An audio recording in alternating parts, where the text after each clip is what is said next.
4 बजे के बुलेटिन की शुरुआत आज की सबसे बड़ी खबर के साथ। बेनामी संपत्ति के मामले में लालू प्रसाद यादव की बेटी दामाद के ठिकानों पर आयकर विभाग से छापों में से लालू तमतमा उठे हैं। उन्होंने ट्वीट कर एक अजीब सा पैगाम दिया है जिसका लब्बो-लुबाब यह है कि सब कुछ कहीं नीतीश के इशारे पर तो नहीं हो रहा है। हालांकि ऐसा आकलन पहले भी होते रहे हैं और हर बार नीतीश लालू दोनों ने किसी भी ट्वीट को खारिज कर दिया। बेनामी संपत्ति के सांप ने सूंघ लिया तो होश फाख्ता हो गए। 22 ठिकानों पर आयकर विभाग के छापे पड़े। लपेटे में लालू और उनकी औलादें हैं। इन छापों के बाद लालू के भीतर से जो राजनीतिक राग निकला है वो दिलचस्प है। लालू ने ट्वीट किया, बीजेपी को नए अलायंस पार्टनर मुबारक हो। लालू प्रसाद झुकने और डरने वाला नहीं है। जब तक आखिरी सांस है फांसीवादी ताकतों के खिलाफ लड़ता रहूंगा। इस ट्वीट का दर्द और निशाना दोनों समझा जा सकता है। दर्द दोस्ती का है और निशाने पर हैं नीतीश, जिनके नाम लेकर सुशील मोदी कार्रवाई करने की मांग उठाते रहे हैं और खुद नीतीश केंद्र सरकार से चुनौती भरे अंदाज में कार्रवाई करने को कह चुके हैं। लालू यादव ने चारा घोटाला में सजा मिलने के बाद भी सुधरने का नाम नहीं लिया और सीना तान कर बेनामी संपत्ति अपने बच्चों के नाम, परिवार के नाम, इन कंपनियों के नाम से और वो लगातार इकट्ठा करते रहे। इसमें हम लोग जांच करेंगे। कंपनी लॉ बिहार का है, जरा हमको बताइए तो।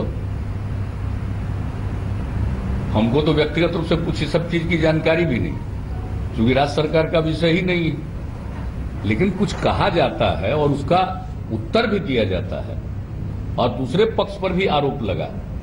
तो इन सारे चीजों का जो मामला है कोई राज्य से तो संबंधित है नहीं। लेकिन लालू यही नहीं रुके। उन्होंने बीजेपी को चेतावनी दी। बीजेपी में हिम्मत नहीं कि लालू की आवाज को दबा सके। लालू की आवाज दबाएंगे तो देश भर में करोड़ों लालू खड़े हो जाएंगे। मैं गीदड़ भभकी से डरने वाला नहीं हूँ। यह पहला मौका है जब लालू ने नीतीश और बीजेपी के बीच पक रही किसी खिचड़ी का इशारा किया है। नीतीश क्या कहते हैं ये जानना जरूरी है। पटना से सुजीत झा के साथ आज तक ब्यूरो। लालू प्रसाद यादव के ट्वीट के साथ ही राजनीतिक आकलन शुरू हो गए हैं, लेकिन सहयोगियों ने संदेश दिया है कि लालू के कहने का मतलब कुछ और था। लालू जो कहना चाहते थे उसको सही तरीके से नहीं आंका जा रहा। लालू जी ने खुद ट्वीट करके कहा कि नए अलायंस पार्टनर जो हैं, जो आईटी को अलायंस पार्टनर की तरह इस्तेमाल कर रहे हैं, ईडी को कल को इस्तेमाल करेंगे, सीबीआई को इस्तेमाल करेंगे, उस तंत्र जो नया उनका गठबंधन सहयोगी है वो उनको मुबारक हो।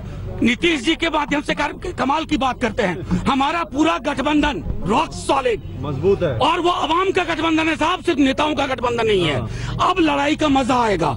ये जो कोशिश कर रहे हैं सिलदे जुबान चायर की, वो कभी नहीं होगा। अब ये लड़ाई दिल्ली से लेकर के कश्मीर से कन्याकुमारी तक लड़ेंगे। गठबंधन बना रहेगा। हमारा गठबंधन अटूट है, अवाम का गठबंधन है। बिहार का गठबंधन बिल्कुल मजबूत है क्योंकि ये सिद्धांतों के आधार पर बना है, केवल सत्ता की प्राप्ति के आधार पर नहीं। नीतीश बाबू, लालू जी और कांग्रेस पार्टी इकट्ठे बिहार की सरकार पूरे 5 साल तक चलाएंगे और फिर देश के पास, वहां की जनता के पास जनादेश के लिए जाएंगे। सरकारी तंत्र का न कोई दुरुपयोग है, न किसी को डराने की नीयत है, लेकिन भ्रष्टाचार और लूट की जांच तो होगी ना। चारा घोटाले में गरीबों का चारा लूटा गया कि नहीं लूटा गया, सजा हुई है। लगभग 1000 करोड़ की संपत्ति पूरे परिवार को कहां से आ गई, तो ये तो जांच होगी ना, वही तो जांच हो रही है। तो जैसा मैंने पहले कहा, सत्ता में आप थे तो सत्ता लोक लाज से चलती है, लूट का लाइसेंस नहीं मिलता है।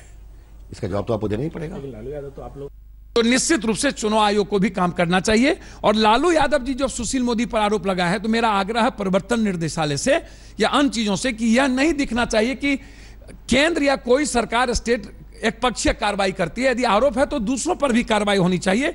जो लालू यादव, चिदंबरम पर कार्रवाई हुई, तो पप्पू यादव का मांग है मेरी पार्टी का कि दूसरों पर भी कार्रवाई होनी चाहिए जिस पर अकूट संपत्ति है, और नीतीश कुमार जी को, दोनों पुत्रों पर कार्रवाई करनी चाहिए यदि वो आरोपित होते हैं तो। और आइए अब आपको दिखाते हैं कि लालू के परिवार पर क्या क्या आरोप लगे हैं।